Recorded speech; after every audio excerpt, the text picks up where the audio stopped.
Hello, hello. Welcome, everyone.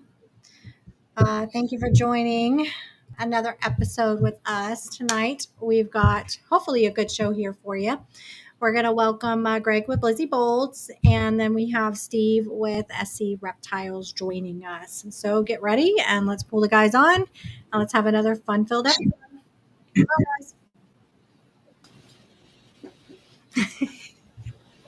Hello, guys. As promised. Problem. How's everybody doing tonight? Pretty good. How are you, bro? Doing all right. Let's see. Obviously, when I did the graphic that went over on Instagram, I wanted to address. I called you Lopez. Steven, why do I think your last name is Lopez and not Cervantes? So when I first started, when I made my Facebook back in the day when Instagram wasn't a thing, I already had my personal Facebook. So I wanted one separate for the geckos. So I put my mom's last name on there. Oh, okay, So, okay. Yeah, it's like the old school people know me from Facebook. They know me as Steven Lopez, and then everyone else I try to tell them my real last name, but it's even SC, like SC Reptiles, right? So, exactly. but I don't think that SC actually stands for your last name, right? No, it does. Yeah. It does? Okay. Yeah. I thought it stood for something else. Well, sorry about that, man. I guess we're Facebook friends, so Yeah, it's been happening for years, man. Yeah, Greg, how you doing, man? I'm great. How are you guys? I like your background. That's new. Thanks. Stuck well between a screen and a hard place. Yeah. So, what do you got going on out there? And you're in Columbus, Georgia, correct? Mm-hmm. You want to cite your address for everybody real quick? Sure. So I'm over at 800 Main Street. Bro, that's my address. That's my address.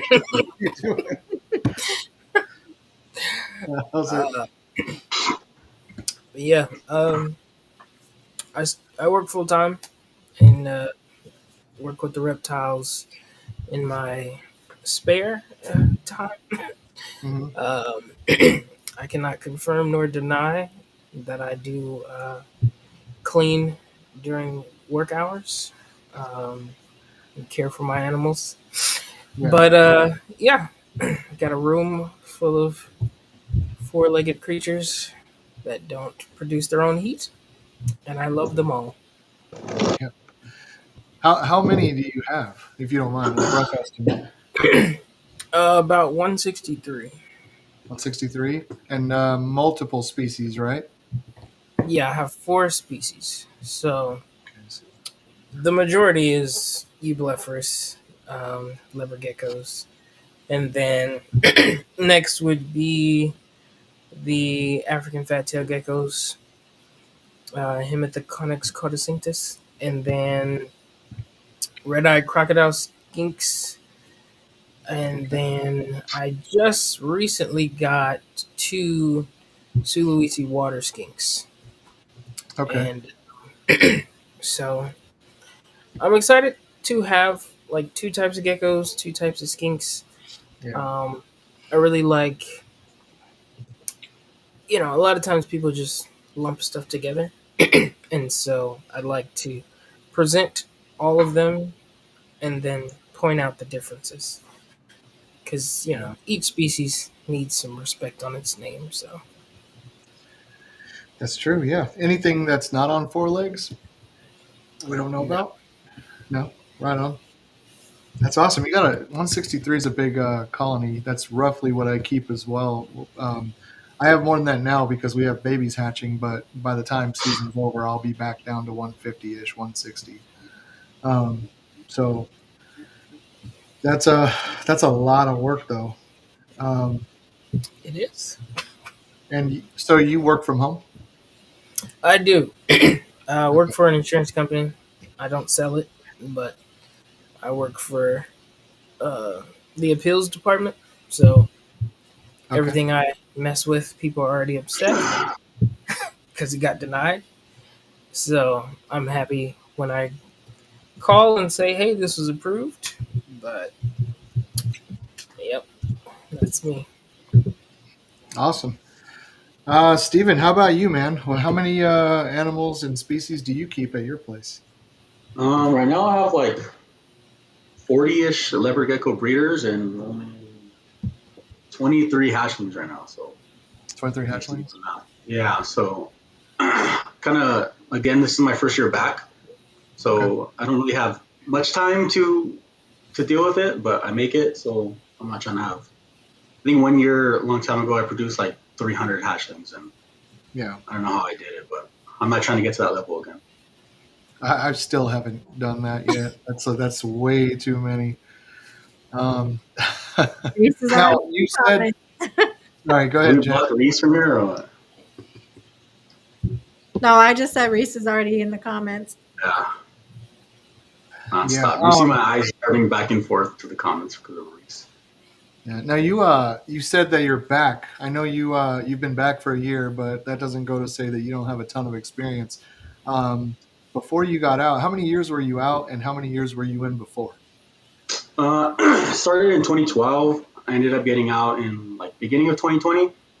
Okay. Um, so 8, 9 years, and then I just came back actually in 2023. I don't think I even looked at geckos or reptiles in those 3 years, but Mhm. one day I just started looking, and then I caught the bug and started buying and couldn't stop buying. So That bug is Yeah. serious.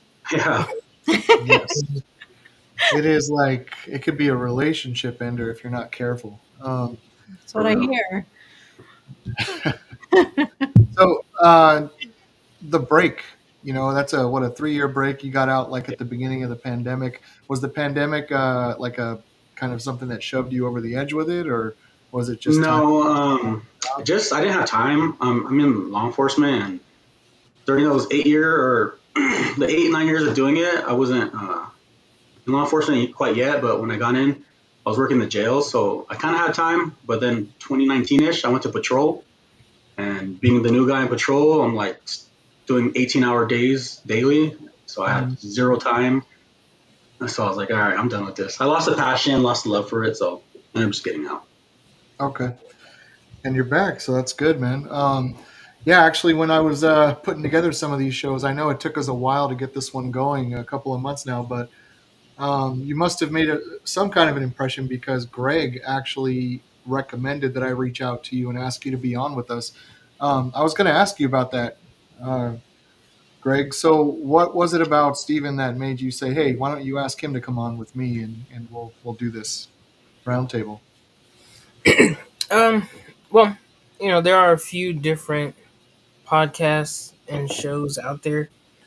A lot of times we get repeat episodes, and although I learn a lot, and I can choose my mentors based on those, so there's no shade towards that. But I thought he has a different perspective, and he's one of the few breeders I know with like very, very small focus. And focus is good. So Yeah. I know, just myself personally, I started with focus and then that focus kept branching. So I thought that that was unique and his perspective can definitely be shared with others and be a little enlightening. But Yeah. also, some of the projects that he had worked on prior to getting out, um, I thought that, you know, that's kind of a not very well known fact. Hmm. And I thought that that would be beneficial to bring it to light just to see how some of the things that we have now came from this guy. So I Yeah. thought that was pretty cool. What kind of things would that be? If I were to ask you, Stephen, sort of what morph would you say represents SC Reptile from the past that maybe people might be working with now? Back then I was more known for like I love bold stripes, anything bold. I'm like, so that's my thing. So I focused on bold stripe stuff back then. Mm, So I mean, I was told for anything bold stripe, they would always come to me or they would put my name out there. But I okay. did. I'm sure you guys know George from GB Reptiles. Yep. Yeah, so he kind of blew up the high contrast thing because of him. But prior to George, I started hatching out my own that were kind of different looking, not as nice as we have them today, obviously, but they were for sure different looking and starting a whole new like trend in high contrast stuff. So I started labeling them high contrast, started line breeding them for a couple years, and then I ended up giving or not giving, well, selling quite a few to George, and he added the Golden Gate Gecko's sun glow stuff into it, and then he just like he blew it up and turned it into his whole thing. So Yeah, that's that Instagram that I like looking at. I think my daughter brings it up to me all the time. Um, yeah, okay. So you were known basically for those. Those are really neat animals. Do you still have any of them? Did you keep any back, or did you get rid of your entire I got colony? rid of everything, but the my main male. Actually, your daughter hit me up on Instagram about. She's like, anything you got from this guy, I want it. So Did she that one really? actually came. Yeah, that one That's actually came from my original. I don't want to say line, but my project from back in the day. So I mean, okay. just to have them is something good, and Yeah. just to have them, yeah, it's good to get. So Yeah, no, she Samantha is totally into this and all on her own. Like she's done her own research. I have people reach out to me for things. Even Jen recently had a question, and I was like, if I don't know, ask my daughter. Yeah, because if I don't know it, she definitely always does. She knows everything. It's so weird how quickly she passed me in the knowledge department, but that's good. Your offspring are supposed to be better than you at everything, right? exactly. That's Um, the goal. yeah, yeah. Greg, Yo. what morph represents Blizzy Bold, man? What's the one? At this point, it's not my line, but it's my favorite one, and Yeah, that's the purple hits. Um, yeah. I don't think there's a single line or morph of anything that I've invested more in. Okay. Um, and definitely nothing that I make more pairings for than purple hits. Last season, I paired my one male that I had just bought to seven females. Okay. Three of them were also purple hits. Three of them were trimpers to test him to see if he had any trimper. At this point, most of John's animals don't have any in there. John meaning Gecko Boa for those who don't know. And then Okay. I paired him to a Firebolt girl just to kind of see what happens.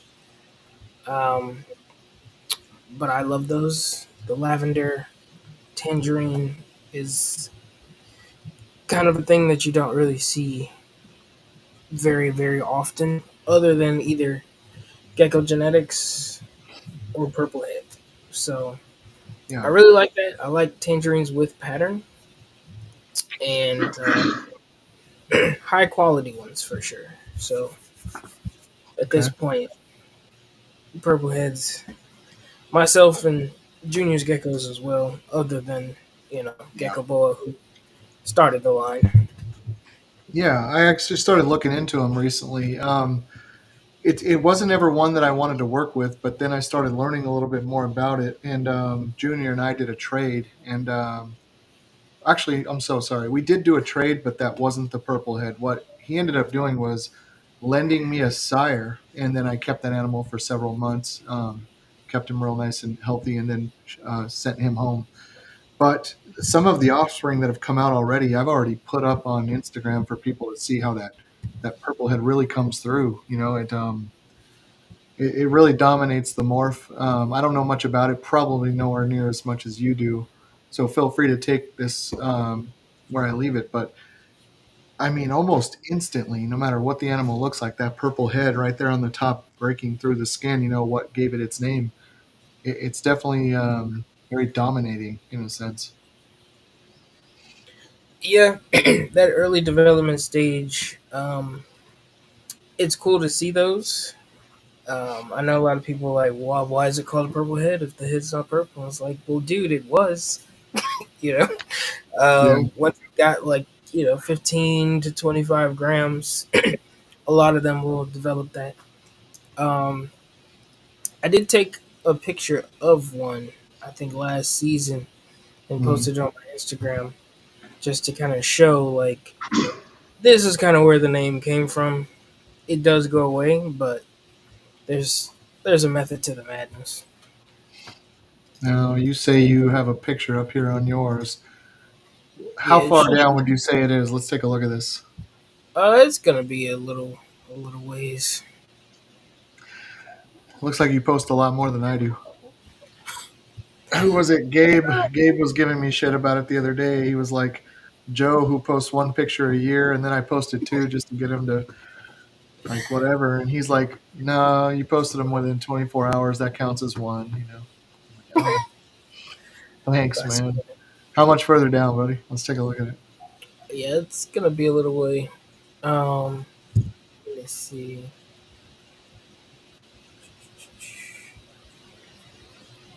Okay, Getting close. go. Hey, look at that. All right, not the subject. Not the subject. Uh, Don't go look up at a little his bit. side. Up a little bit. All right. Yeah. Let me One see more. if it's. Yeah. It may have been freezing, and I may have missed it. All I think right. there's one right there, a little Right here. younger, over on the right side,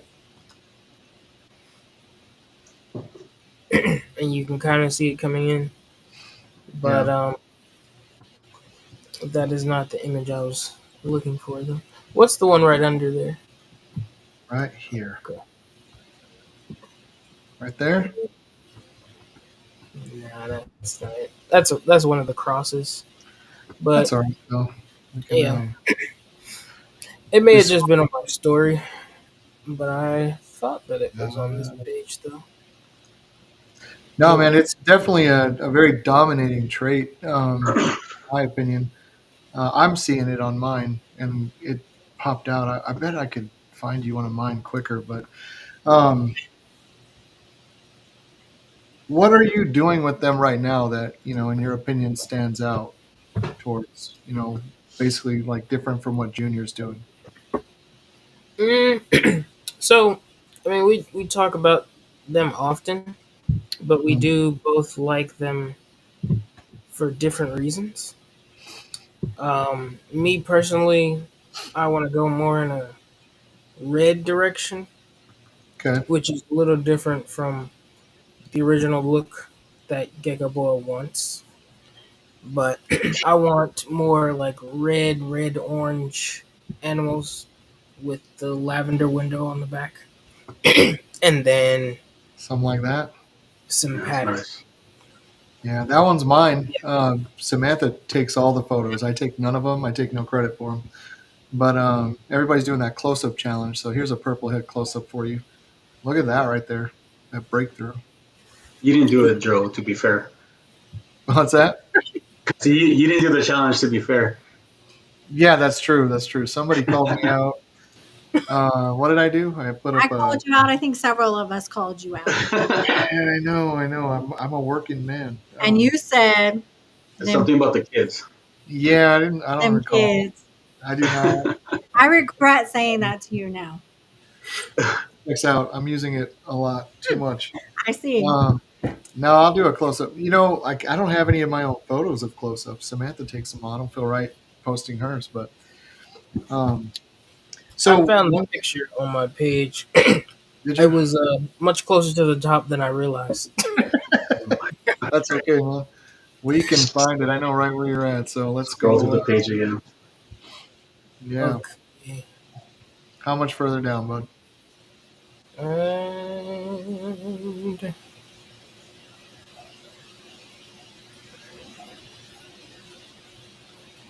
okay, it's coming up shortly, right Okay. after the skinks. All right. I definitely want to see this now. It's been built All up. right, there it is. All right, which one? This one? Oh yeah. Damn. Yeah, yeah. So there, the color is starting to come in, the tangerine, Yeah. but prior to that, it was just like 90% just lavender, Yeah. and um, that's one of the cool things about them. Like until you see them in person, the pictures never really capture how the lavender undertones of the tangerine really come through. You're not But wrong. that's really what drew me to them. Gecko Bull's website really just breaking down how different Bro, lines were started and what lines were put into them. Purplehead was one of the ones that I read up on, and I was like, huh, I don't yeah, see any of these other ones that say lavender tangerine. I need to see that in person. yeah, And that's really what kind of drew me to them. yeah. I have a love hate relationship with the Gecko Bow website, man, because sometimes I'll get on there and I will lose time, and I'll be there for a half a day, and it's just there's so much you can do on there. And Yeah, what is that? What is that thing that like goes off when you don't sleep right or whatever? Can't think what it's called, but it's like they tell you not to let it go out of sync or whatever. But yeah, that's um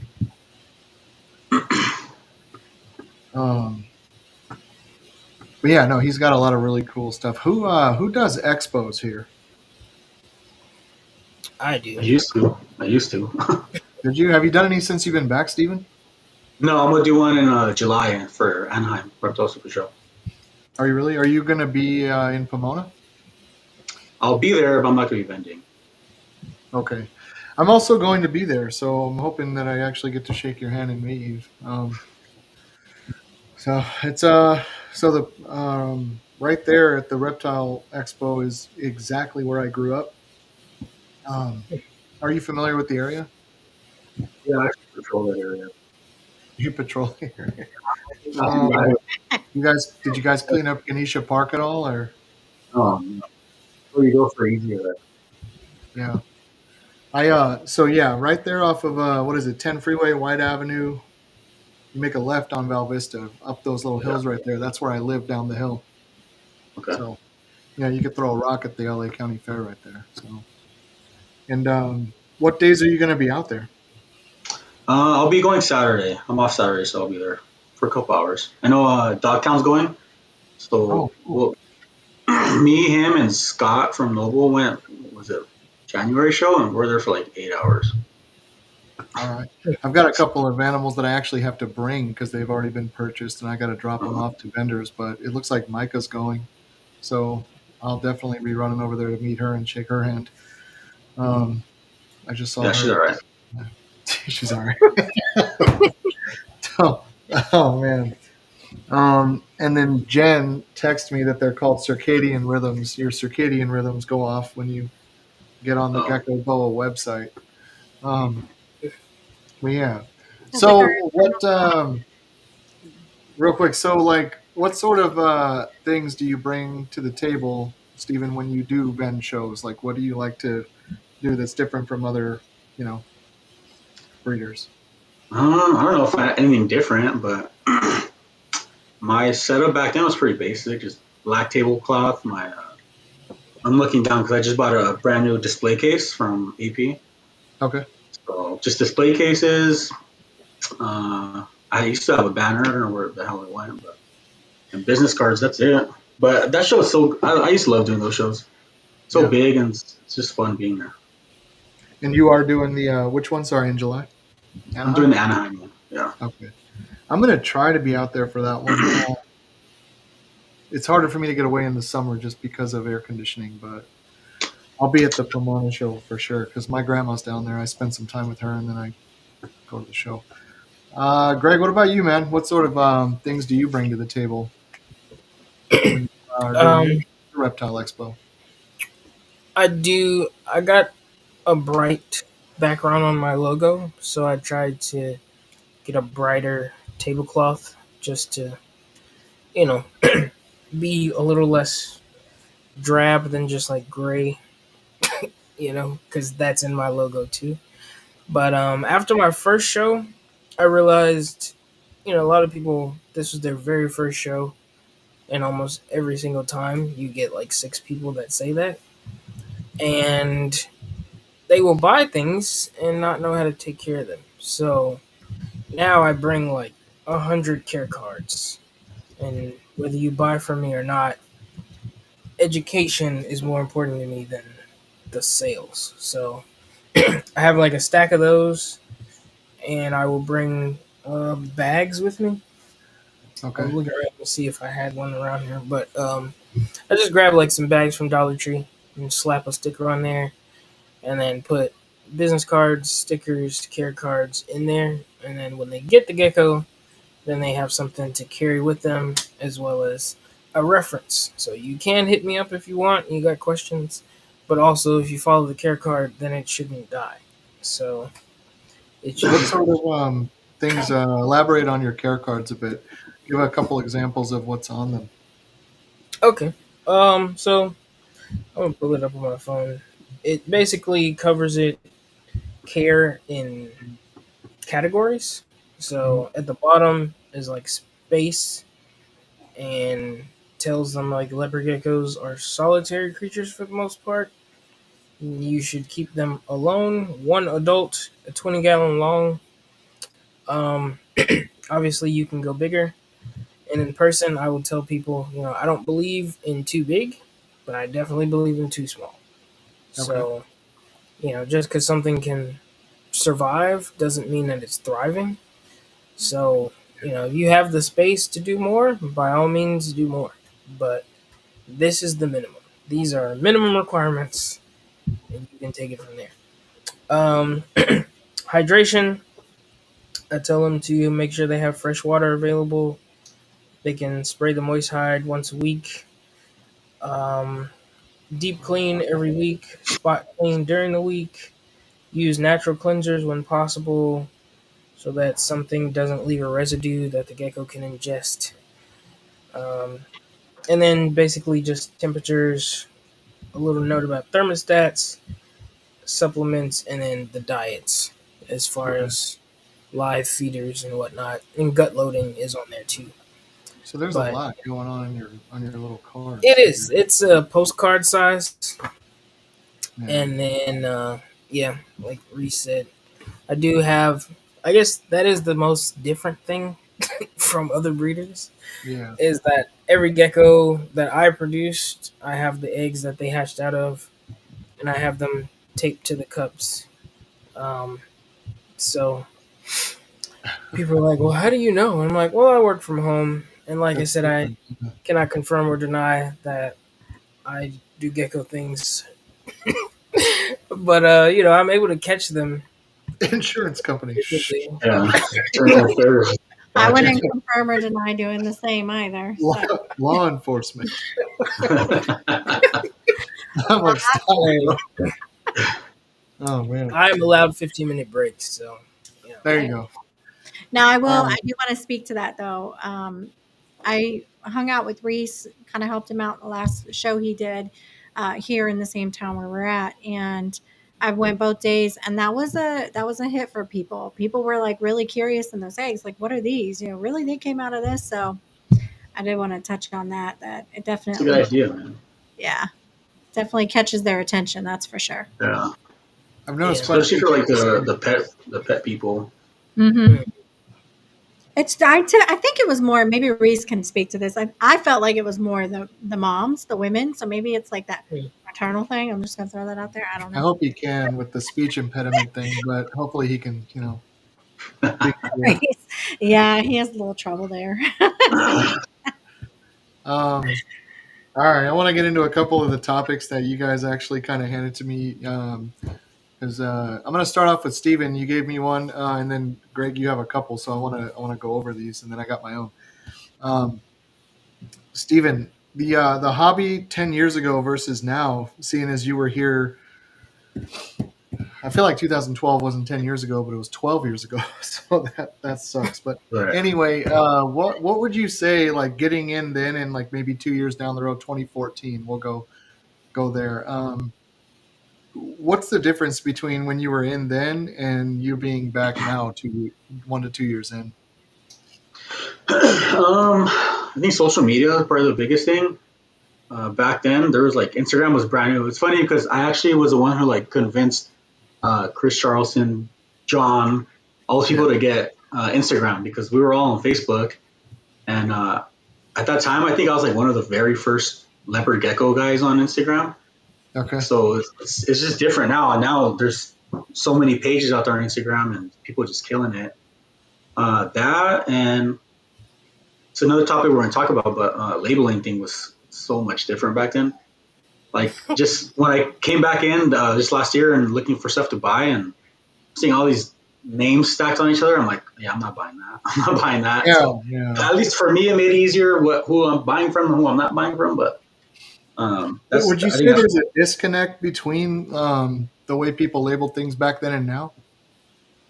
I don't know about disconnect. I think it's just I don't know, maybe the COVID thing, and I heard COVID helped a lot of people sell, so maybe that was a tactic they used during COVID, and it just stuck. But yeah, that's the main difference. For me, one of the things, like I've noticed certain things, and I feel like it's getting a lot better. There's so many people that are very like passionate about the hobby and how things go and how they label things. But then you have the sort of lackadaisical methodology where it becomes a little bit different. And what I mean by that is one of the things that I've noticed that a lot of people will say is Het Raptor, and I don't want to get into a big discussion about Het Raptor, but that's one of those things that for all the people that are taking other morphs and then labeling them Het that morph name, that would have led there. That's one of those things that would have given them the idea that it's okay to do that, because if you really think about it, like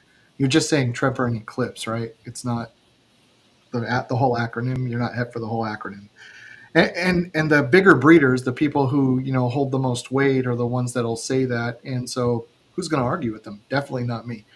And then talking to a few of them, it's like, yeah, well, I'll say what I want, and who cares? Totally agree with you. Yeah, do you? You do you.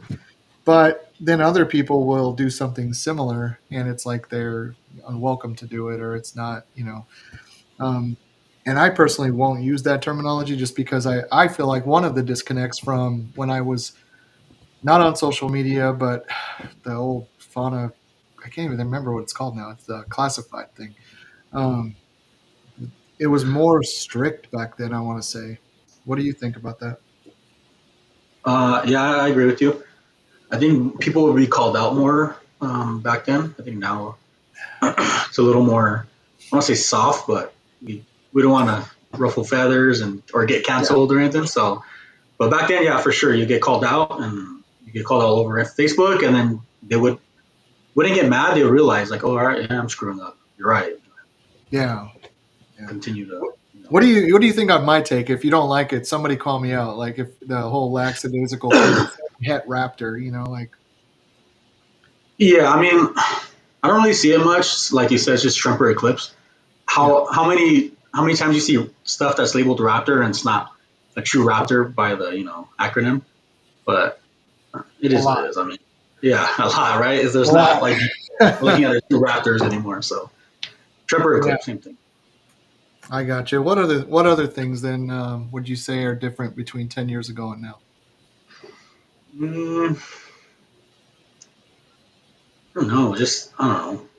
It's just hard. It was like a culture shock when I came back in. Like, just a lot of things are different. I really can't put tell you exact things. It's just different community. It feels bigger, and I feel like people get along better now than they did back then. But which is good. I agree. I think social media had something to do with that, and being able to put them right there on the front screen.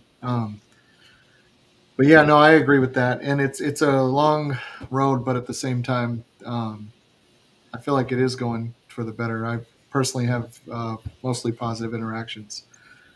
I don't know how I want to ask this one, but so do you feel like you had more drama with specific people? You don't have to name them, but like back then and now it's kind of a thing, or is it one of those things where it's just it was always easy for you, or how does it go? Drama? Not really. Like I said, back then, like everyone was. I don't want to say those specifics. Everyone was on Facebook back then, or like Gecko forums, and if you did something wrong, you would get called out on it, and then you would like learn your lesson. Not lesson, but you would learn where you went wrong, or if you don't believe you're wrong, then well. But never really had drama. I mean, Yeah. yeah, I can't say drama. That's for sure. Right on. Well, Greg, I know that 10 years ago, what you weren't really in the hobby. Am I wrong there? Nope. Do you know anything about the hobby from 10 years ago that you can add? It's streams of lessons that I'm aware of, Um, but I think a lot of ego was present a lot of times from things that I've heard. And these days, because there's so many more people, there's even if you have the ego, it's like, well, you know, we don't really care. And so I think it's easier now to avoid people that you don't want to deal with because of Mhm. social media, because of things like Morph Market. You can just buy from the people you want to. You can just interact with the people you want to, and you don't have to get into arguments or have to get called out. But then again, that leads to the little pockets of doing it wrong because no one is there to help, to guide, and no one wants help. So it's Yeah. like it's not really a better or worse thing. It's just the evolution of ignorance, and we all just continue to learn, but not everyone continues to grow because of how we can easily separate ourselves from each other. So it's like with more opportunities to be connected provides more opportunities to be distant, which is kind of weird, but I see exactly how it goes. Yeah. Even with breeders in other countries, like what's her name? I think it's Rebecca. Haslam? Uh, Dragoon. yeah. Dragoon? hmm she's been active for years upon years. She was in the forums, and Yeah. you know, hearing her stories about, hey, I think I hit a world's first. Can you confirm? As opposed to now, where people are just like, boom, I did it, and Yeah. then Yeah. three people like, actually, I've been doing it for 6 years, just hadn't released it. Like, Yeah. Yeah. um, so it's just kind of like people aren't really looking to confirm anything anymore. They're just doing stuff and racing each other. But it's like when you got people doing it for 30 years, they may have thought about it already. You know? I feel To like me, there's that's a the. lot of, sorry, mentors for that, but Steven, you had something first. Go ahead, man. I was gonna say that's the downfall of social media. It's good and bad, but like now I've seen. I'm not gonna say names, but I've seen people who been breeding for 1 or 2 years, but they can make YouTube videos and they can post cool pictures, and they're looked at like they've been doing this for 12 plus years. And in reality, they don't have that much experience. I'm not saying it's good or bad, but that's the power of social media. It can make someone look like they're doing Yeah. much more than they actually are. Yeah. Mhm. No, I can't disagree with that at all. I honestly though, I have a perspective that's a little different in the sense that it's like if you are, striving to do everything that's right and you want to come in and ask the right people the right questions, it's there's a fold. There's definitely a fold, and you're not necessarily going to get in there, and that's fine. That is what it is. But it doesn't matter because the people in the fold, they've been here for a long time, and they'll talk with you. They'll go over things with you, and all the problematic stuff. I see it too, and I do everything I can to never be a part of the problematic stuff. And no one's ever going to be perfect. I don't know. For me, it's just don't buy that animal. Like notice it, see it for what it is, and no thanks. Like I'm not, even if it's like, oh, that's cool. If I don't like something I saw or something I read, rather than rake somebody over the coals and say, "Oh, you suck, bro." It's more like Right. I don't know. Hey, Jen, how are we doing in the comments right now? We're doing good. We do have a question. So Sunji wants to know, are there a lot of good breeders who are on Facebook and not on Instagram? I'm I actually don't. not much on Facebook. I have one, but if anybody else is more qualified to answer that, please. Kids tell me I don't Facebook think. is for Yeah, people. I don't think anymore because Instagram's so big now that I think everyone finally converted. And Okay. like we used to have like good Facebook groups back then, and now I go on Facebook and there's like certain groups or certain groups ran by certain people, and then no one's in it. They're just Yeah. sharing their video. Yeah. When I first got back into the hobby, one of the first things that I went through was somebody gave me a Facebook group with 10,000 people in it, and I'm like, "What?" He's like, "Do you want this?" I don't do reptiles anymore, and I'm like, "Sure." And it didn't go anywhere. I noticed right away. But sorry, go ahead, Jen. You got any more? Oh yeah.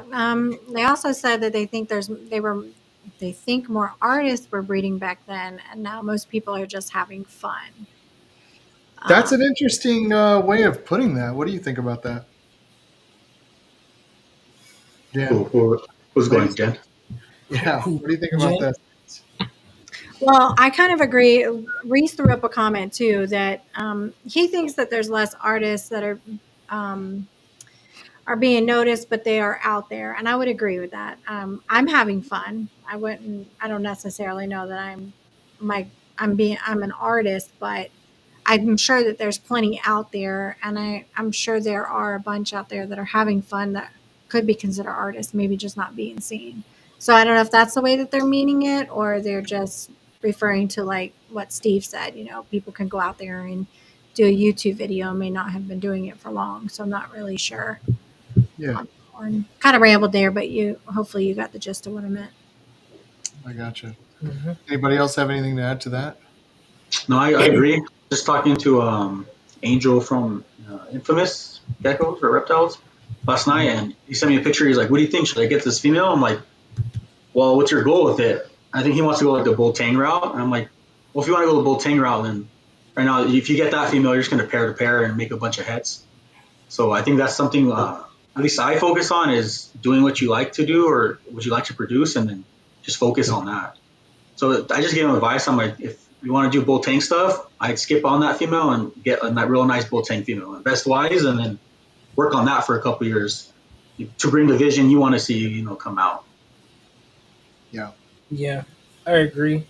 I think a lot of people just based off hearing like interviews and things, they started wrong and then began to do it right as far as ethics, as far as genetics and stuff like that. But that doesn't necessarily mean that they have a vision. So I think a lot of mutations and things were happening more rapidly in the beginning of this particular species, the bluffers, and that gave people inspiration more often. Whereas, I mean, we've got Blue Amber Eye and Cipher, and we've got that oddball gene that nobody has but one person because there's only like two that have been hatched out over with what's his name? Only Tangs, Barry. Hmm. Out of the extreme bolts, he popped those out. But I think it it's been so many things that have happened that it kind of limits what people think is possible, and I try to force myself to unthink about what I can buy and try to think about what I can make. Because there's still some really cool animals that hatch each year, but I don't want to be a reproducer. And I think a lot of people fall into being a reproducer instead of having a vision. But there's still people with vision out there. I mean, they're always going to be more creative individuals, and then more people who just have the passion to bring life into the world, which there's nothing wrong with. But it's just different mindsets accomplishing very similar things. Yeah. No, I honestly, so one of the things that I will say that I like when I see a breeder come back almost because it's like they have this refresh, like this thing where they were here before. And then when they came back, it's kind of like, I don't know, it's like there's a difference in them. Like I knew from before I got in and out real quick. My job took me right out as soon as I tried to get into the hobby. So I say that's zero experience there. I didn't have enough time. Whereas, Steven was in for all those years and he had all that experience before he took a break. There's a lot of people that do that when they come back, like they come back and they hit hard, they grab up some really great stuff and they try to do some artistic things with it. I know Malavi Gecko does a lot of stuff and one of his Tremper lines I'm really interested in. My collection's kind of closed right now, but I don't know. I've been staring at those for a minute just because I want to know what's in them and how he did it and what I want to mix it into something I got going on because I have an internal house project for Trempers too, but they're not even anything that I've posted. So I like that aspect of it. We have a couple of really good ones, and I wanted to bring something. Slen G is Chimera Gecko. I didn't know that. Um, I figured. that's a really cool name, isn't it? Like a really cool hobby handle. That's what I call them. Sorry, hobby handles. But Jen, we had a couple of really good comments. I wanted to see if you caught wind of them. Yeah, yeah. I believe it's Gabe with Leo's in Texas.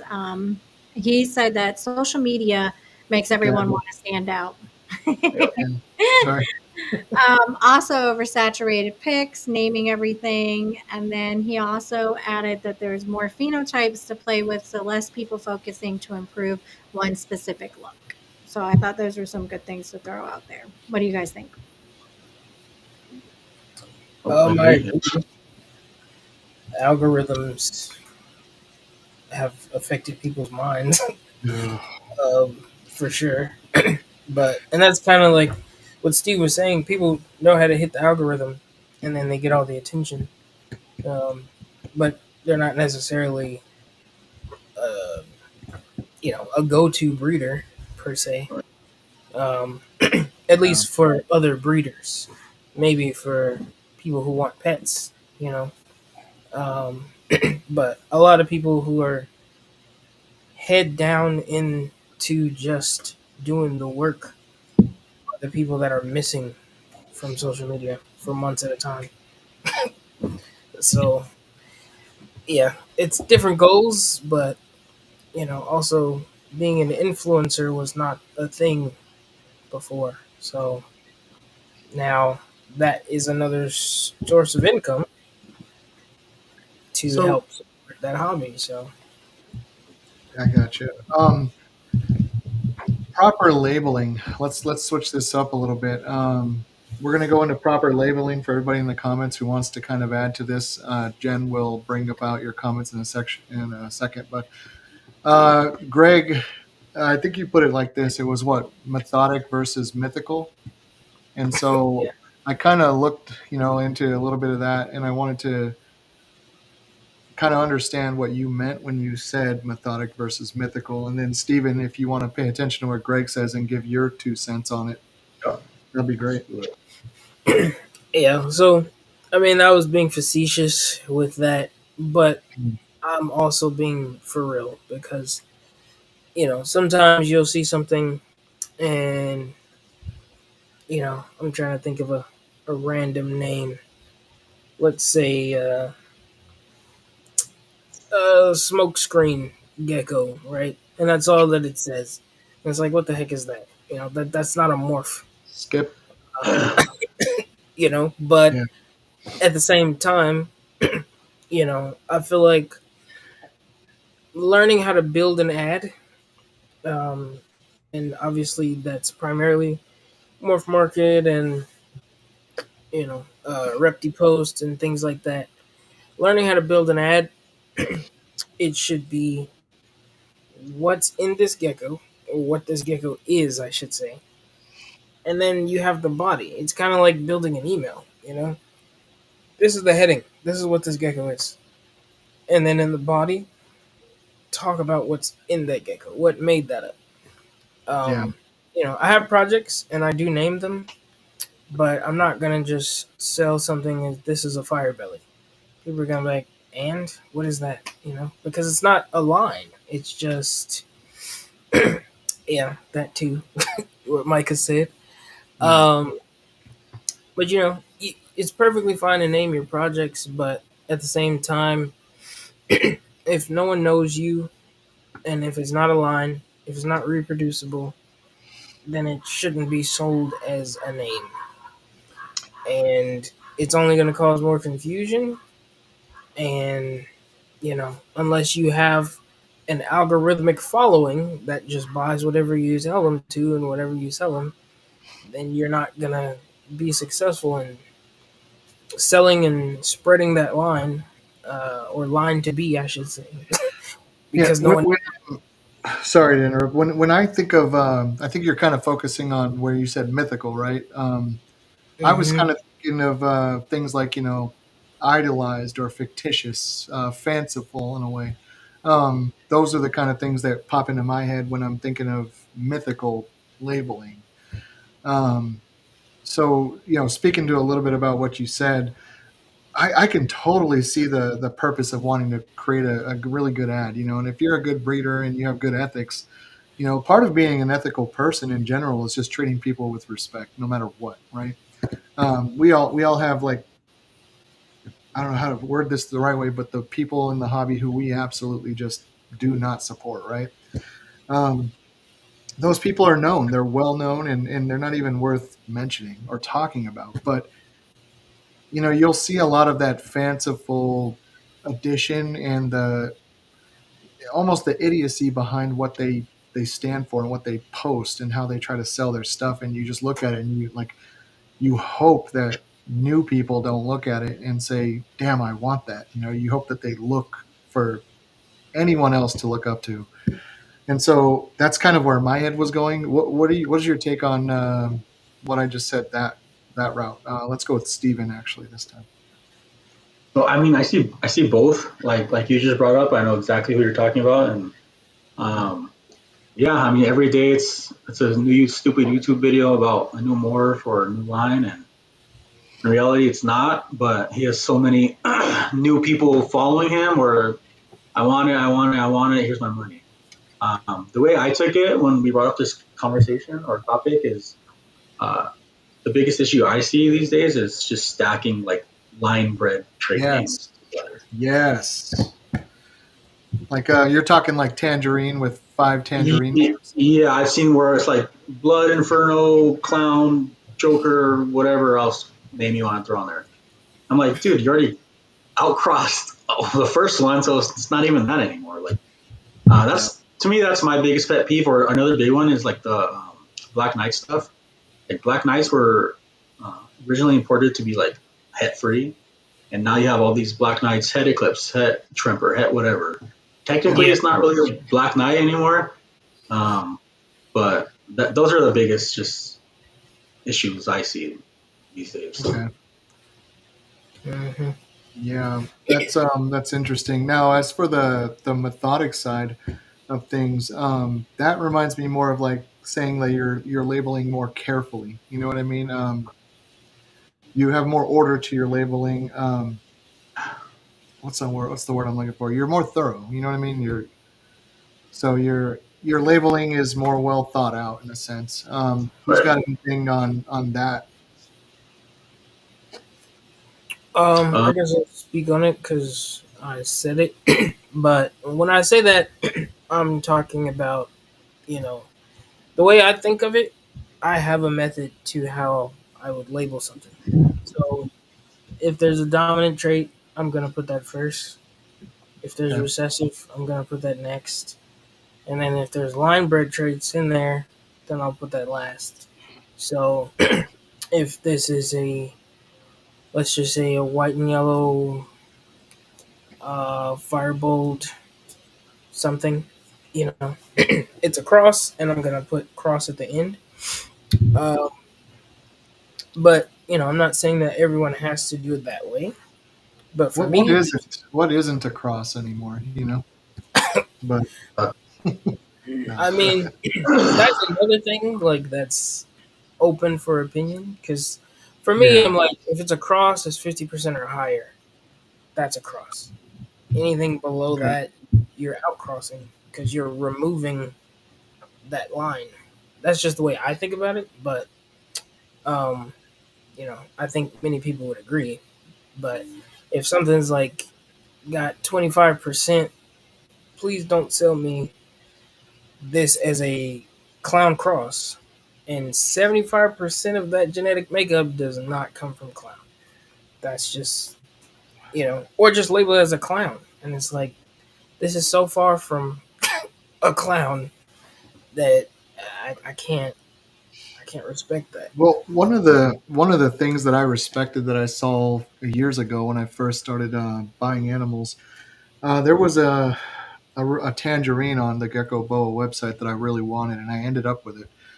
It wasn't too expensive, and it said Clown Line Tangerine, but listed in there that it was a tangerine. It said Clown Line, but it was like that's his way of saying like it came from Clown Line. I did follow up with John later about it, and I was right. It was just his way of saying it came from a Clown Line, but it's a tangerine. It's not a pure anything or any of those things. He wanted me to know exactly what I was buying from him, which was a tangerine animal. And that's what I thought it was.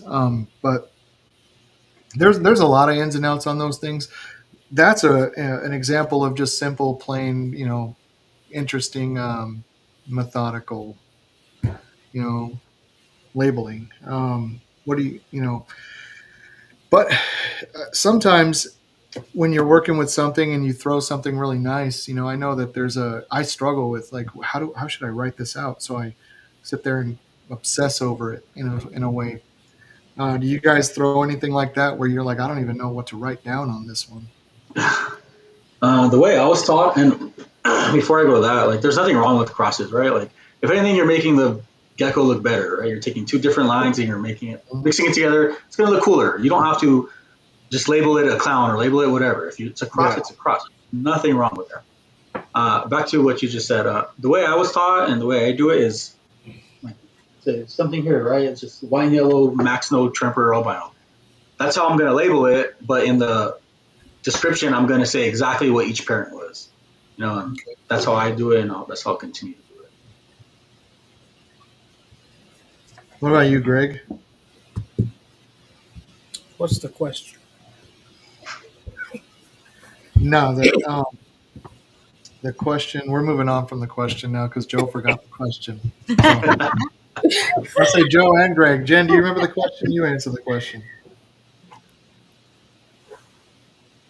Oh, I think you're talking to the me. question was, how do you handle when you create something that you're looking at it and you're like, that's definitely not what I originally purchased. It's something that it's not your line yet, but it's definitely a cross that you're working with now, and it's pretty badass. So how do you go about that obsession of wanting to like write it down correctly and get it right? I texted to you, Joe. I texted to Greg and then Hey, wait 17 days for him to get back to me. So how do you Um, handle that, Greg? That obsession? I guess the biggest thing for me right now is my Firebelly project, and typically I'm just gonna say it's a 50% Fireball cross het bell or 66% het bell eclipse, but I'm not gonna sell them as Firebellies because we're on like F2 right now.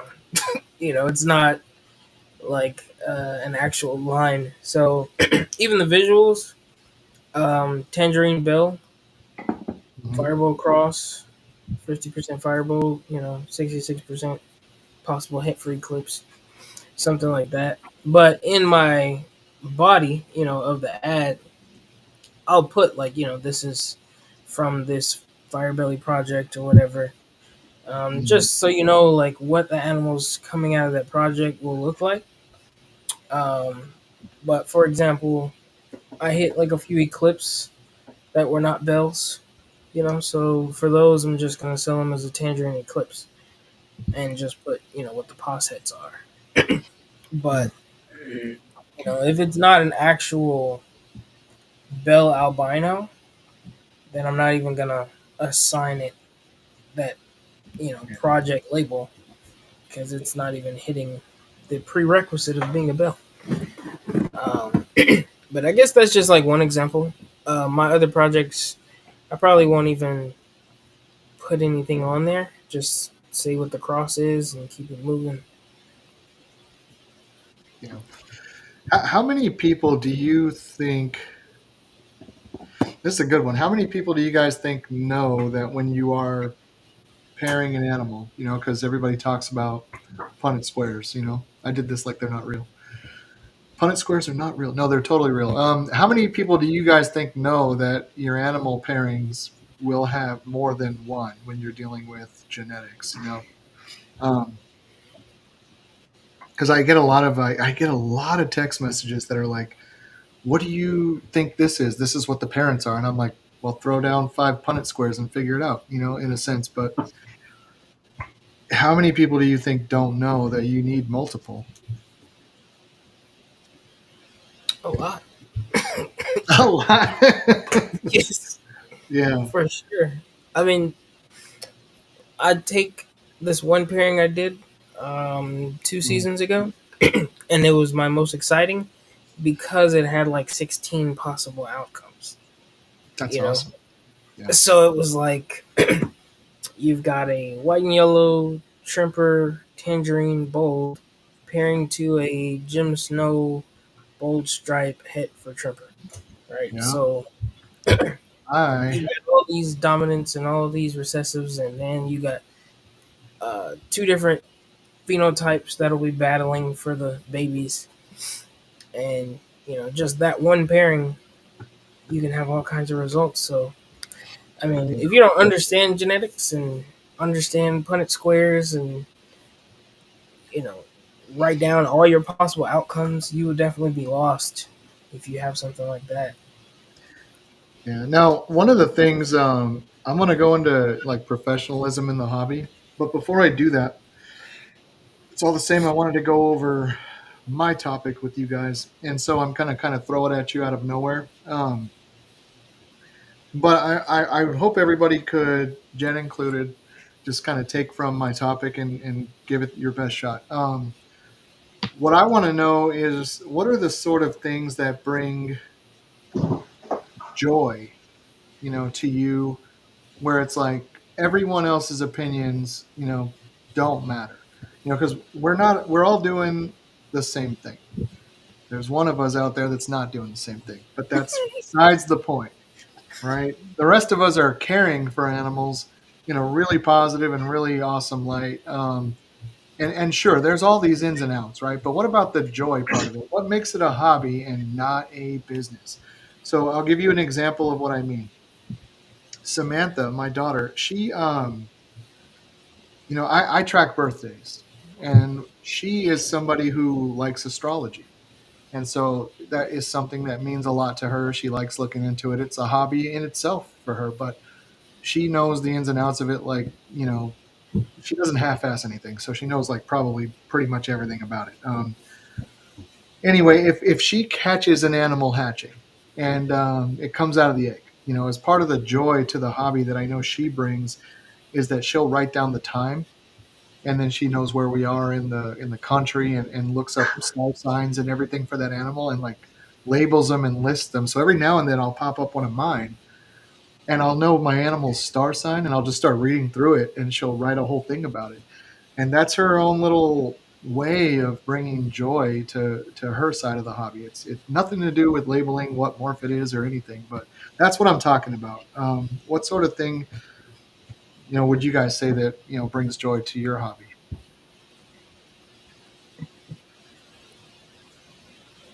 Who's going first? You. Ladies go first. Ladies go first. For me, uh, Yeah.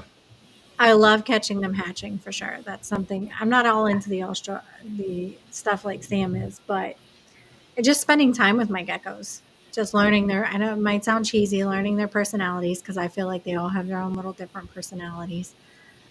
So for me, really, it's just the basics there. I get so excited, like a kid in a candy store, every single time I get a new one that comes out, and just hanging out with it, with the geckos Yeah. and figuring out who's who's. So All right. special. Well, who else is going? I think for me, it goes back to like producing what you love, and I mean, I do that here. When I first started this collection again, I just bought the animals I liked back in the day, and everything. Every time something's in the incubator waiting, I'm like, I like it. If someone doesn't like it, oh well. As long as I Yeah. like breeding it and I like the outcomes of it, that's all that matters. Yeah. Who Yeah. doesn't get joy, man, from Yeah. going to the incubator and when you wake up and you got stuff to do, That part is actually really awesome. What sort of things did you buy when you got back, Steven? Um, foundation stuff like the high contrast, wine yellow high contrast tangerine from George. He's my breeder male. He went to like every Tremper albino grow I have. I got a nice white and yellow bull stripe from John. Nice. What else did I get? I got a couple bells that I really liked, but I'm having a very bad year with the bells, so I won't be having any bells this season. Um, bull tangerine stuff. I'm sorry, I keep looking at the racks. I'm like, what am I No, looking you're at? good, bro. Yeah, but bull tangerine stuff, bolt stuff, snow bolt stuff. I'm really excited about hoping to get a white and yellow gem bolt. Okay. Hmm. Well, even white and yellow Mac bolt. That's good. That'll make the season worth it for me if I just catch one of those. Yeah. Greg, what do you got, man? What brings you joy about these things, these animals? For me, it's the color journey. Um, there's an example of it documented on my Instagram page. There's one particular purple head that I hatched that at no point in time looked like a purple head. Um, as a fact, he hatched with a pattern that resembles an African cattail, and over time, like as he developed, like there's absolutely no way I could have guessed the way he would turn out. But um, just watching that from hatch to adulthood, Yeah. observing the changes week after week, and seeing this gecko become its full self, that is really what excites me the most. Like when in the off season, when I'm not hatching and watching things grow, is like when depression sets in, because that is literally the most exciting Oh, for yeah. me is I opened a watching it. whole. I started a whole thing. Sorry, go ahead. But yeah, I mean that's it for me. Just the whole color journey. Yeah. My personal joy. Obviously, there's the hatchlings part of it, but lately I gotta say, like my favorite thing about being a leopard gecko breeder is you guys.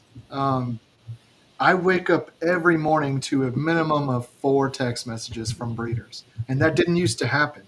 And lately, it's just like I haven't even had a minute to like stick my feet on the ground yet, and I'm grabbing my phone and I'm like, okay, and there's photographs, things like this right here. That's my friend Derek from Bees Gex. He's in Alabama, and I've been to the incubator 5 times today. Like he sends me pictures on different platforms, and like other people send them. I know Reese is sending pictures every day, or if there are no pictures, you can go to social media and see who's doing what. But the hobbyists, like seeing happiness, seeing positivity, bro. Look what I did. Look what I got. And I never show. I don't have a jealousy bone in my body. I don't even get that way with my wife. I'm not. I'm just not that way. I'm more like, damn, dude, that's so cool. Like um, that's what brings me joy is just everybody else and how much they love what I'm doing. And because they're doing it. So I don't know. I get happy for you guys. I get happy for what I got going on and everybody but Steven, but mostly because he's not looking at the camera. No, I was kidding. Just messing with you, bro. Um, but yeah, if there's anything else, feel free. Otherwise, I'll move this on to the next one. Um, I see you, Reese. But, and then Angel, who I just started talking to, is actually really cool. I had already put that up there, Joe. Yeah, we called ourselves out as nerds in another chat. So, um, Angel and I called ourselves out. But anyway, I wanted to go over. This one's a topic from Greg, and so I'll kind of on this one, just so we all have a chance. I'm going to call everybody out. You included, Jen, so you're going to want to. He wanted to talk about professionalism, and I threw together a handful of questions towards that. I'll start with you, Greg. What does professionalism in the hobby mean to you?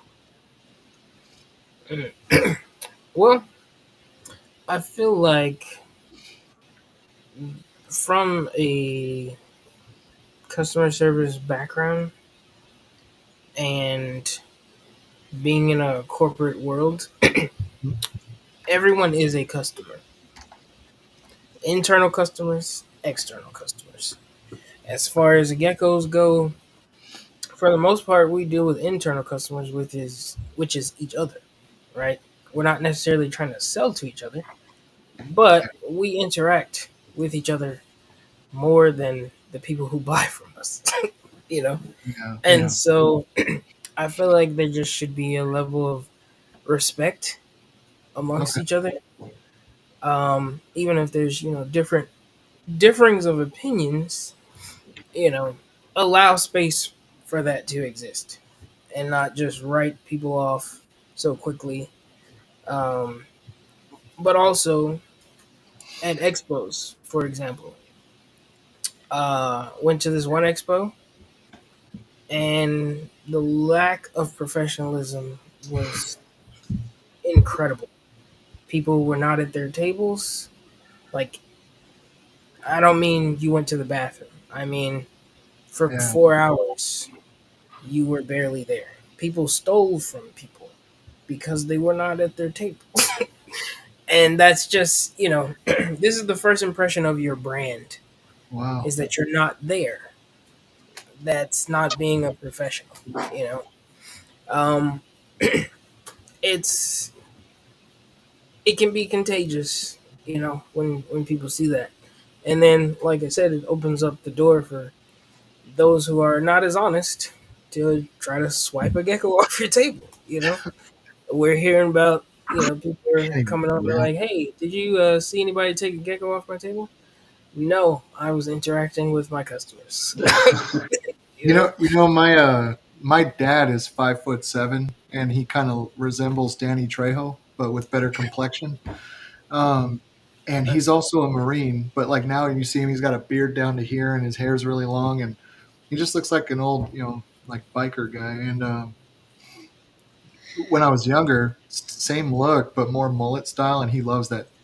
Don't get him started on the mullet. But being a Marine, if I would have even thought to steal something, like I think I'd be dead right now. You know what I mean? Like I just can't even imagine that character, man. But it's there. We're probably in a room full of people who think that way all the time. And imagine 5'7" Danny Trejo just snatching your ass up, and you stop breathing. Like you even think about stealing. And he was raised very religious, so I don't know if that's it or if it was the Marine thing, but it's yeah, stealing's just not in me. I can't. But professionalism would have gone a long way. You almost can prevent that in a way. For sure. I mean, people, they come up with schemes to defraud honest people, but at least if you're present, it is a deterrent. If you're engaging with them, it is a deterrent, you know? And it's not to say that we act out of distrust, but still, that's your brand, and just represent it well and respect others. That's pretty much the summary. Does professionalism mean anything to you, Stephen? Greg pretty much said it all, but I think just being transparent, right, about what you're doing and what you're producing, being able to talk to customers or even not customers. I have people hit me up all the time asking about stuff, and I personally love it because I mean I was helped so much when I first started, right? I preach mentorship big time. Yeah. So if I can be that for someone and they never buy Gecko from me, I really don't care. As long as I'm there to help them out with anything. But I'm not gonna take 12 questions a day about incubation and like, no, dude, you can do your own research on that. But if you have certain questions or you really can't find something, then I'll help you out. Right But on. that's all I got for that. No, that's awesome too. Uh, let's see. I got this one. So you said obviously you could do your own research, and I respect that actually. I like to go off and try to find my own thing before I go asking questions, but I'm not above like displaying the ignorance when it's there, because how the hell else are you going to learn? Very recently I had a question about an animal. And one of the approaches I took towards it was I asked four breeders that I highly respect that I know have more experience than me. And I waited for a response from each one of them.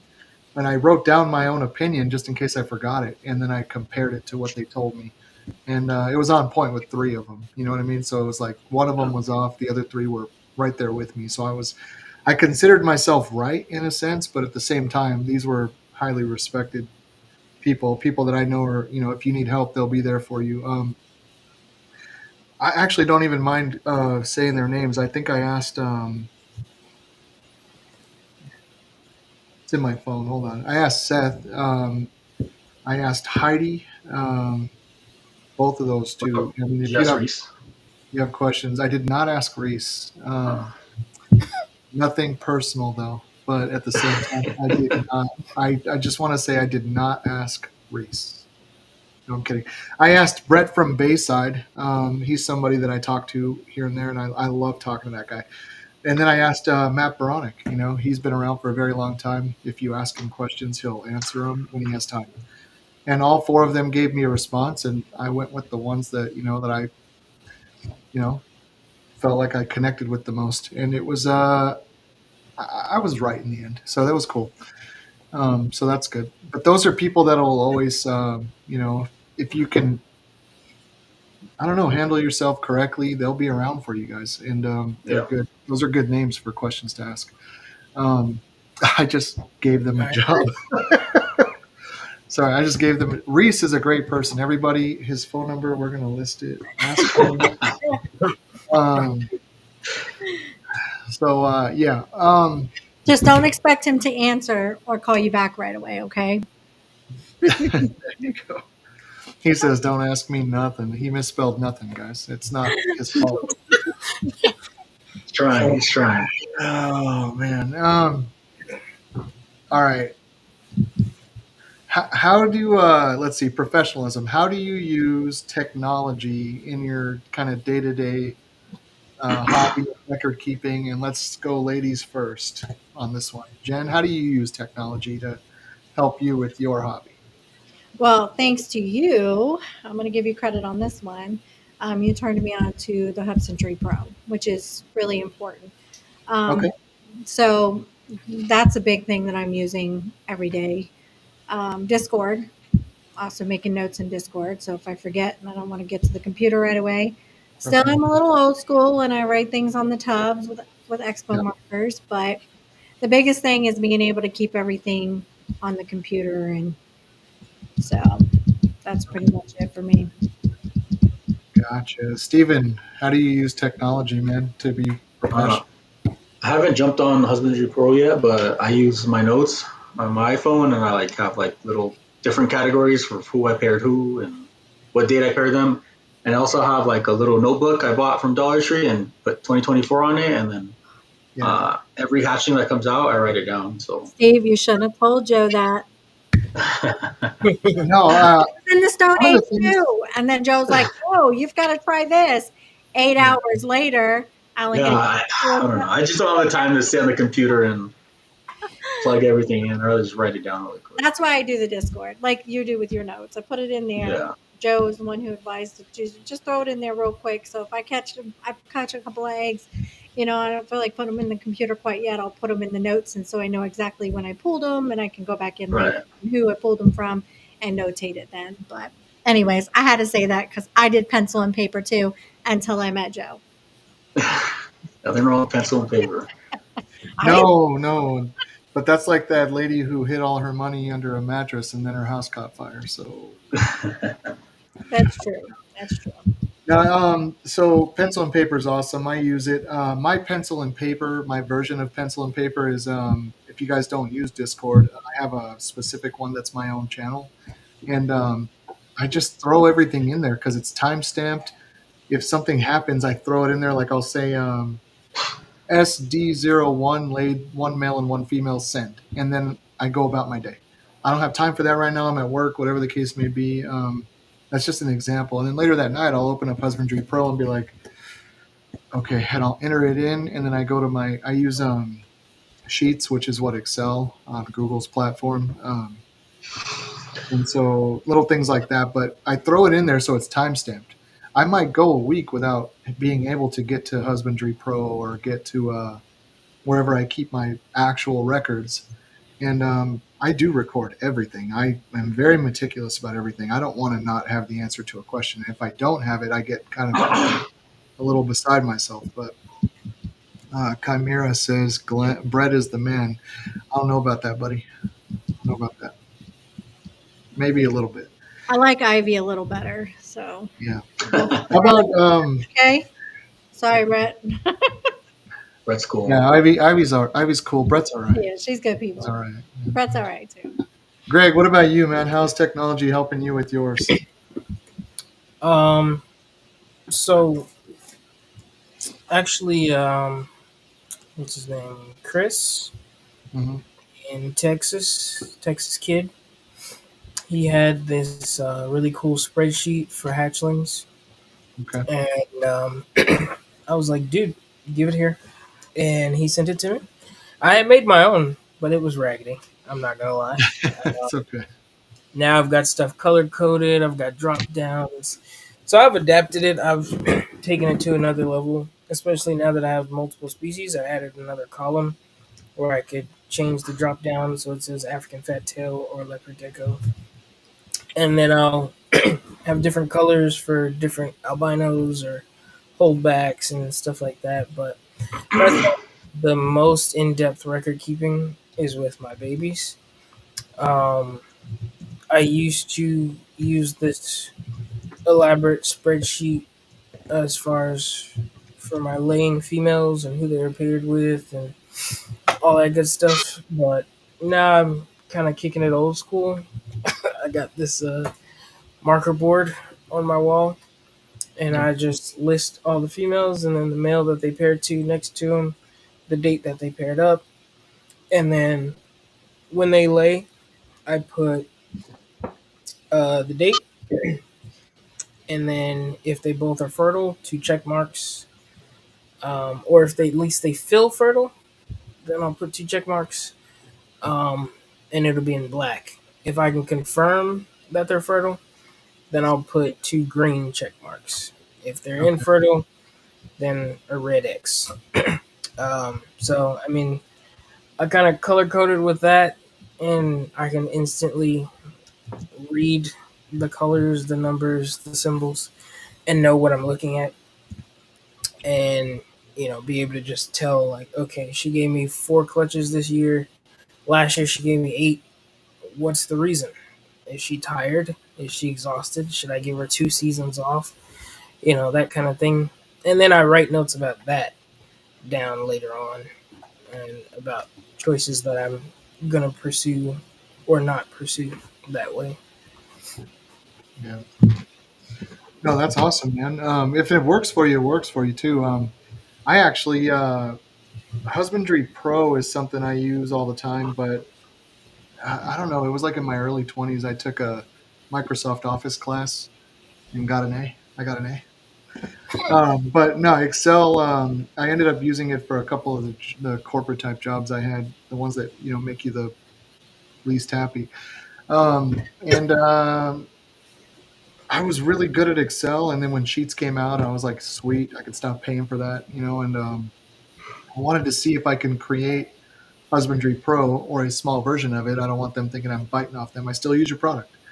Um, into Sheets, and I have. Like, I literally, you can go to my main page and click on an animal. It shoots you over to their sheet, and you can do your drop downs. It has a little weight chart that goes up and does all the things on it. And I'm thinking about, for folks who want to just buy something once, and I'll say, like, I'll put it up there and say, hey, you can buy this for whatever. And then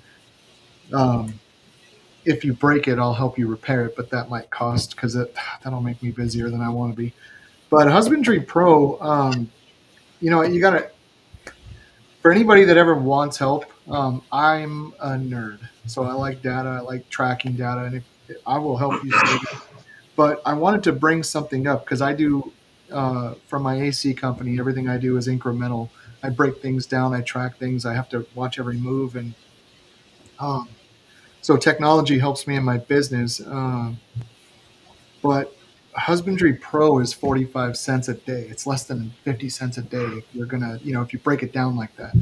And so to be able to have my phone and just, pull it out and say, hey, somebody asked me a question. I'm on a job site. This is important. Or one of you guys reaches out to me. You guys are important to me. So I'm going to reach out, get my phone, and I'll look it up real quick. It's right there. It's available to me. It's in my pocket at all times. But it's something I use. Let's see. That's where I'm at. If anybody ever wants to set it up and needs it, let me know. I'll help you out. I help Jen out. Other people have asked me for help on it. I'm okay at it. It's pretty easy to use. Let's see, Greg, what do you think, starting with you, uniquely qualifies you in the hobby? Absolutely nothing. I don't believe I'm uniquely qualified in any way. Love it. I'm just a guy who was like, I think I can do this, and then it became my passion. My wife said it was an obsession, and I just like to do things right. And I mean, before I started breeding, I mean, probably a month, maybe 2 months, Mm-hmm. 4 hours out of the day, I was researching. Like Okay. every spare moment I had, whether it was a line, whether it was the ingredients that made up that line, so I could learn how things interact with each other to better predict outcomes, whether it was genetics, Punnett squares, etc., all that stuff, so that I could eventually calculate it in my head. Because at first I was just like, a who? A what? Yeah. But I wanted to be able to stand and stare at my collection and predict 5 years out just by looking at it. And yeah, so Can you do that? yes, I mean, I've nailed it on a couple things, but I have yet to actually have the room and the bandwidth to nail it on all of them. I So got you. yeah, What about you, Stephen? What uniquely qualifies you as a breeder? What do you think stands out? I don't know. Same as Greg. Nothing really. I just do this for fun, and I enjoy doing it, and want Mm-hmm. to help other people enjoy doing this hobby, and that's it, man. I will What never about lie. I'll never be dishonest. So what is something that that you like to do or would like to do differently than you're doing right now, if you could? as far as what, like, Professionalism, or how you keep, or where you keep. Maybe how many you keep. maybe a little bigger room so I can have a bigger tub space for them. Okay. But other than that, better at taking pictures, like Samantha, and then that should Yeah, be your next YouTube video, Jeff. I can't get her to come I'll on just social have her media. teach us She how to take doesn't want to. pictures.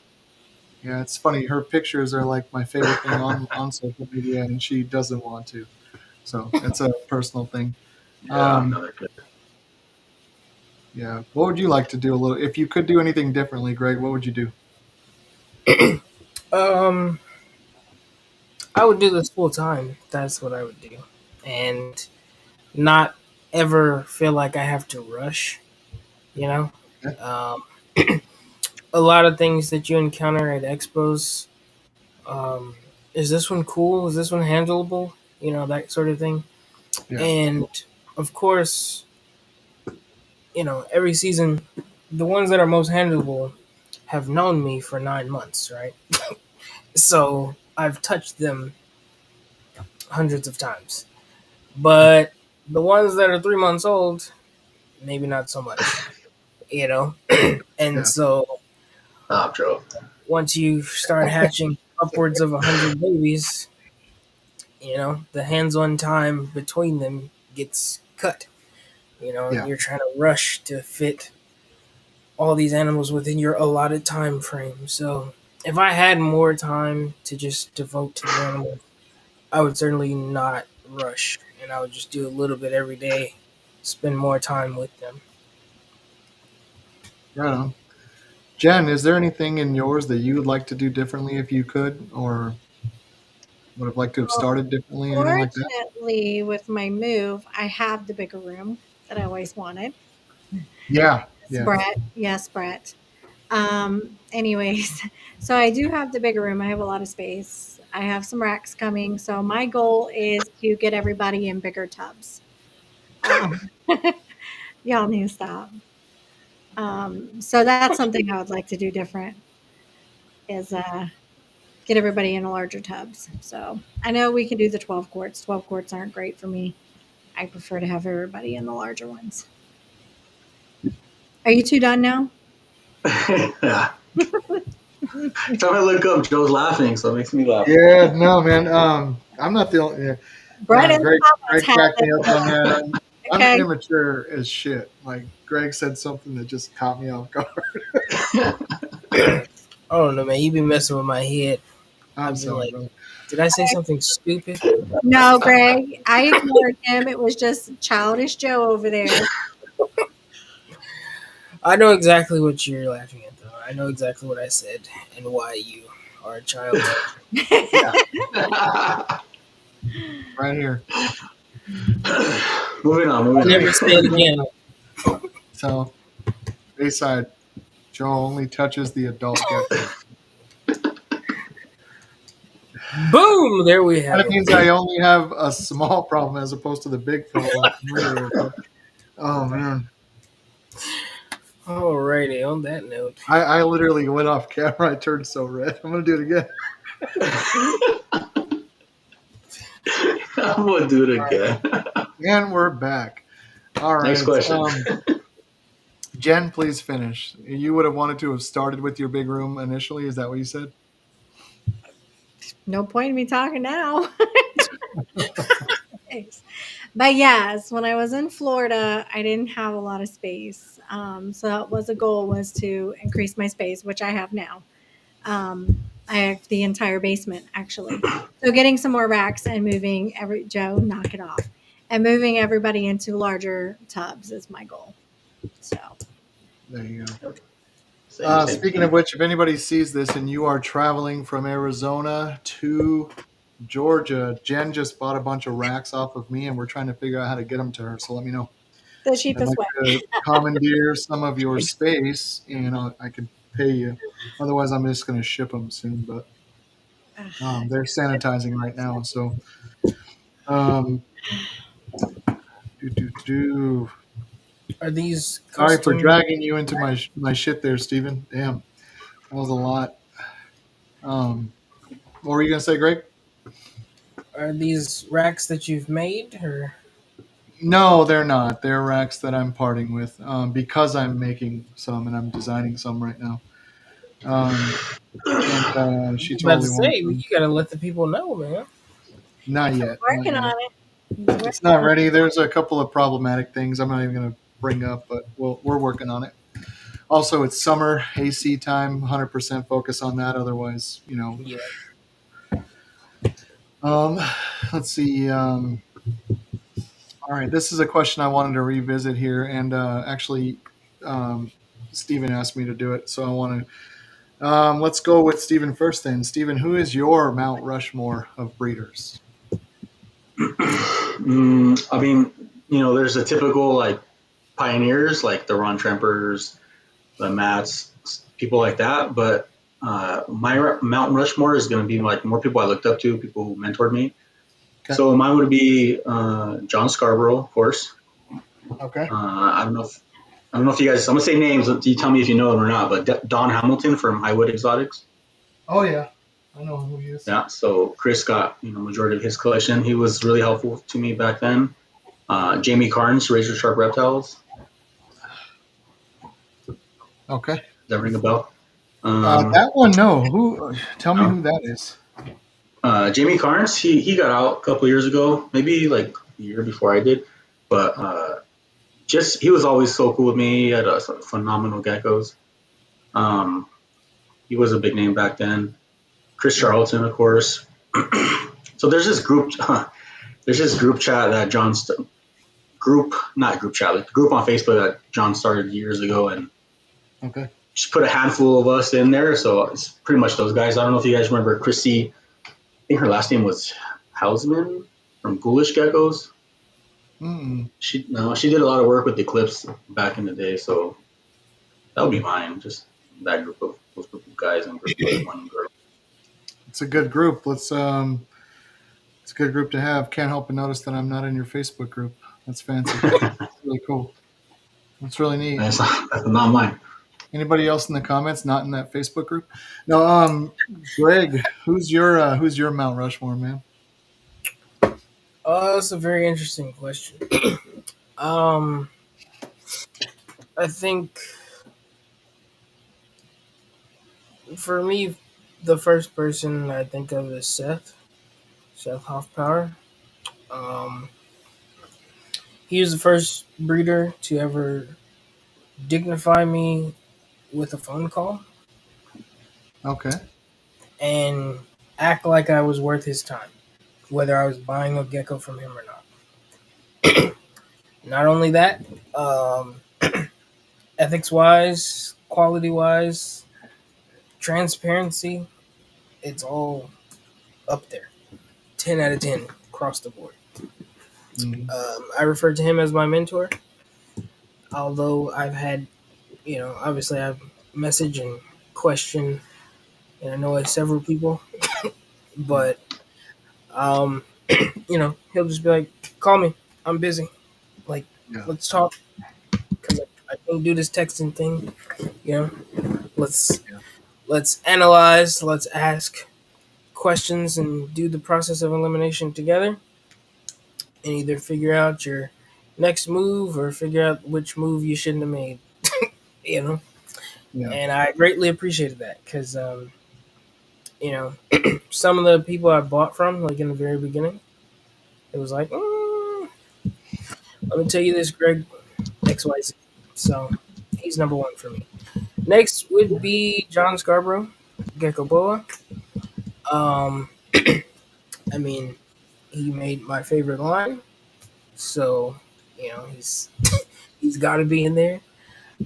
He's got some very cool stuff that he has worked with in the past, several species, and I just think with him having all that knowledge and being able to apply multiple facets to things definitely sticks him up there. As well as he's a wealth of knowledge. And then Chris Charlton, Suburban Geckos for sure. He emphasizes do the work, and that's kind of the thing that I just hear in the back of my head. Instead of trying to take shortcuts. And last, I would put Heidi Nielsen up there. Xeno Gecko Morphs. Again, she's another person who freely answers questions. She's transparent. She'll give her opinion. She's got incredible bolds.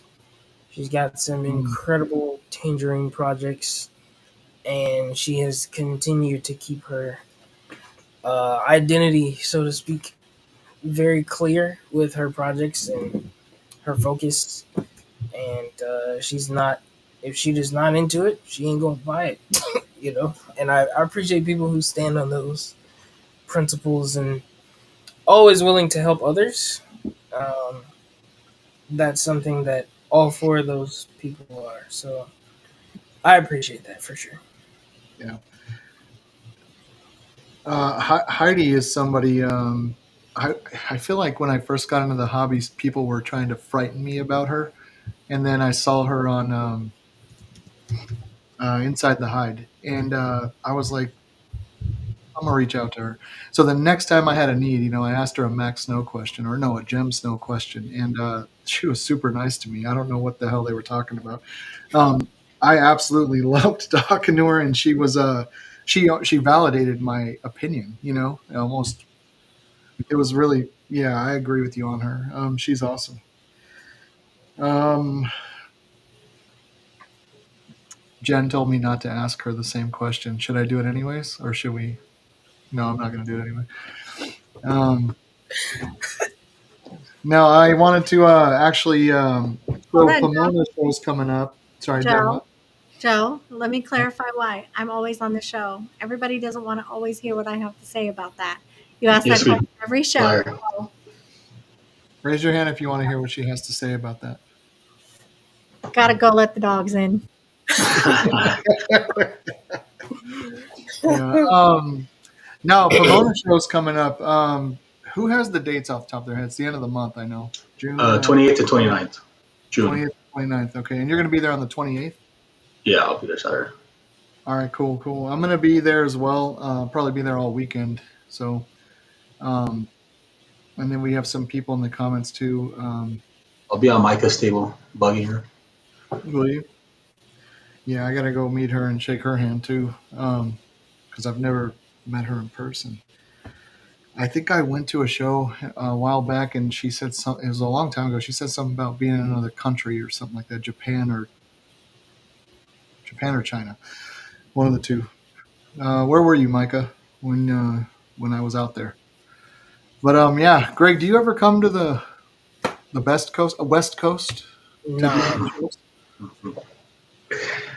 You don't? I've Coming to been there, Greg. once. You've been over Yeah, here once? I've been to San What? Diego for like a week, Okay. but it's been almost 10 years. All I right, would like to so get back out there, but it is quite expensive to come from the other side of the country. I'll give you a yeah, tour of LA, Greg. It's nice out here. there you go. I know where there's a really cool because if you stay in the Sheraton that's right there in the right next to Yeah. the fairgrounds, you're going to pay an arm and a leg. But there's some really nice hotels that are right over, not the Lemon Tree. Don't stay there.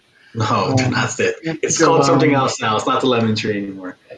well, you know what I'm Yeah. talking about, though, right? Yeah, I know exactly what you're talking It's about. around right by Denny's and what is it, Yeah. Ganesha High School. But a little further down, not even far, maybe 5 minutes. There's two really nice hotels, and they're never too expensive. It's like maybe $150 a night.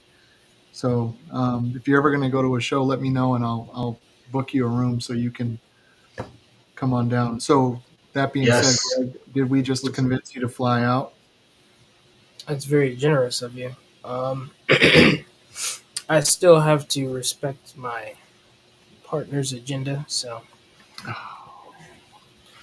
don't do hard yeses on impulse. I gotcha. I gotcha. I Hey, tried. Joe, there is a good UFC fight after that Saturday show, too. Glenview just brought it up. I don't know if you watch UFC, but No, I do. That's actually the only sport I watch. Don't yeah. rag on me about football, but I don't watch it. I really don't. But yeah, are you going to be going to watch it somewhere? Or I can, yeah. Get a couple people to go. Let's do it. all right, let me know, man. I'll grab my cousin and we'll meet up with you guys. Yeah, for sure. So, Glenview's down. I don't know where he lives, but he's down. all right,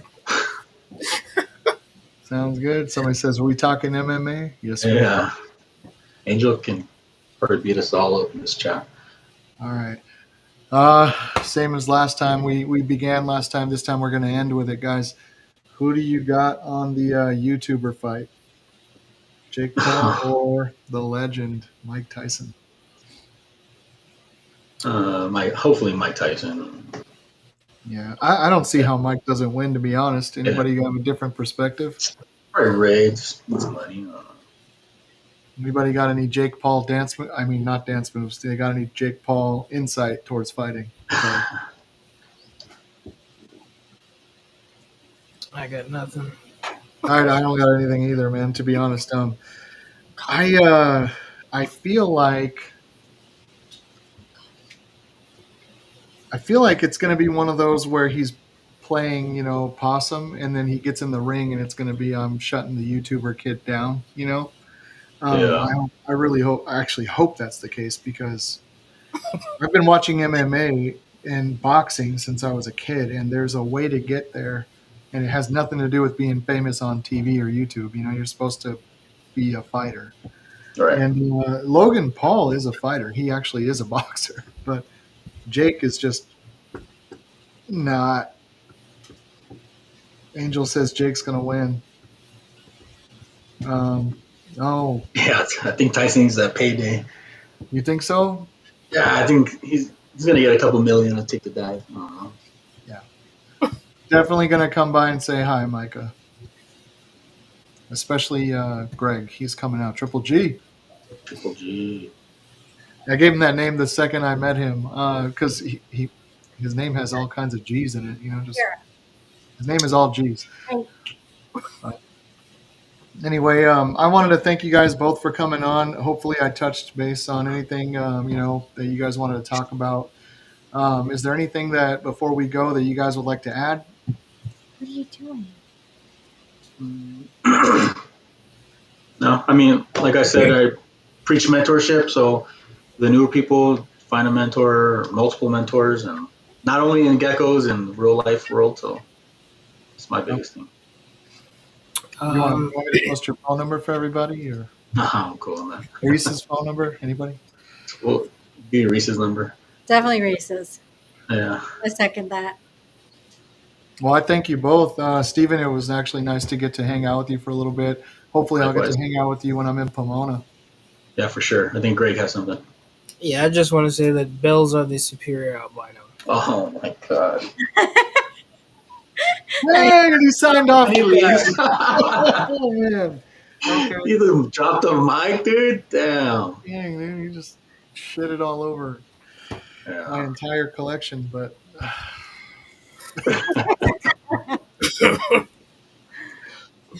they are a good albino, man. Superior. Akira. Yeah, they're pretty good, pretty good. All right, guys, thank you so much. Is there anything you got, Jen, before we take off? No, I think I'm good. All Just right. thank you guys. Yeah, thank you so much. Hopefully, we'll be Thanks able for to have having both of you on again anytime soon. You guys, everybody else, have a good night. Guys, do me a favor and stay on for just a minute. Cool.